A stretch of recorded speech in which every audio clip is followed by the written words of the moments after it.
of all, your child will need to get their bow hold first. So once again, the thumb will be on the outside of the frog. The first finger will lie over the side of the grip.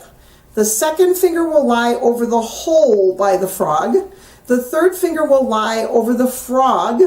And the fourth finger, which is the pinky, will lie on top of the stick. I turn it this way. Once they have it turned this way, then they're going to pick up the violin. They're going to have the violin on a chair while they're getting their bow hold ready. They're going to come to the chair where the violin is, and they're going to pick up the violin with their free left hand underneath the neck of the violin, like so. Once they get that underneath the neck of the violin, they put their violin back under the same arm that they're holding the bow. Once they get their violin underneath their arm, they're going to change their hand from the neck of the violin to the shoulder of the violin. 4 fingers will be on top of the shoulder. The thumb will be on the back of the shoulder. They're going to do all the steps to getting the violin up properly that we did in video number 1. So they will take a bow first. They will spread their feet second. They will turn their head to the left third. They will go to Statue of Liberty number 4. They will turn their violin over and they will place their violin on their shoulder. They will tip their head into the violin so that the violin is secure on their neck. Then they're going to take their bow and place their bow on the E string. Where should the bow sit when they're playing the bow on the strings? It should be slightly over the top of the F holes. So it's not close to the fingerboard and it's not close to the bridge. It's right over the top of the F holes.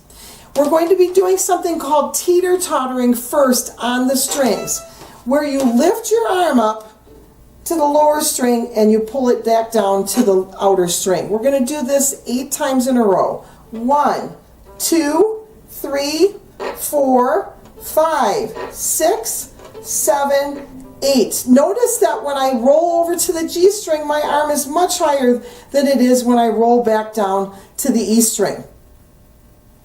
Once they've completed those teeter-totters correctly, then they are going to start playing on the violin strings.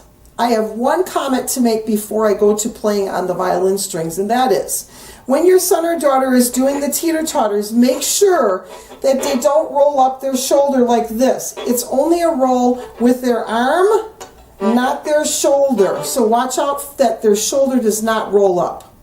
Here we go. We're going to be playing the first rhythm on the open string E, called 1, 2, 3, 4, stop, stop. Then we're going to roll down to the A and do the same rhythm, 1, 2, 3, 4, stop, stop. We're going to roll up to the D and play with the lower arm on the D, 1, 2, 3, 4, stop, stop. We're going to roll up to the G and play with the lower arm on the G, 1, 2, 3, 4, stop, stop. I'm going to roll back down to the E again, and I'm going to start playing with the rhythm 1, 2, 3, 4, 5, 6, 7, 8. We roll up with the arm and we play with the lower arm. 1, 2, 3, 4, 5, 6, 7, 8.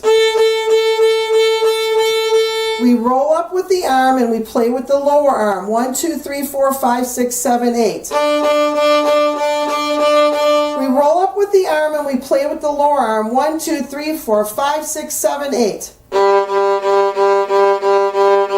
One more comment.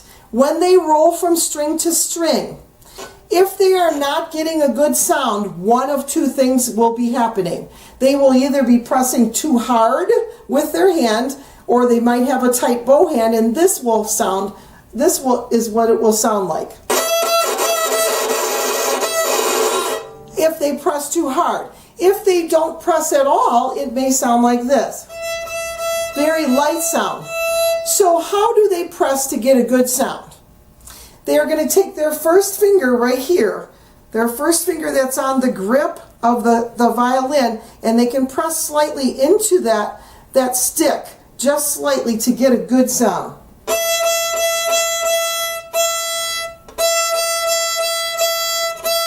So if they press too tight, we get. If they don't press at all, we get. If they press slightly, we get.